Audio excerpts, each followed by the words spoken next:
Bien, buenas noches, muchachos. El que anda buscando un dispositivo de gama media alta que le corra bien el Free Fire.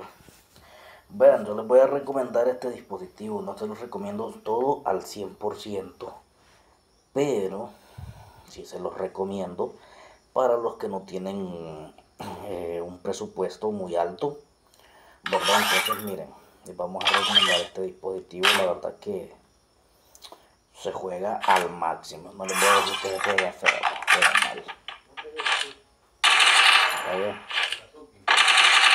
Miren, macizo, todo relajado. Un dispositivo que así corre pero macizo, pues. Este es el Xiaomi X3 GT de 128 más 8 de RAM más 3. ¿Ah? Belleza.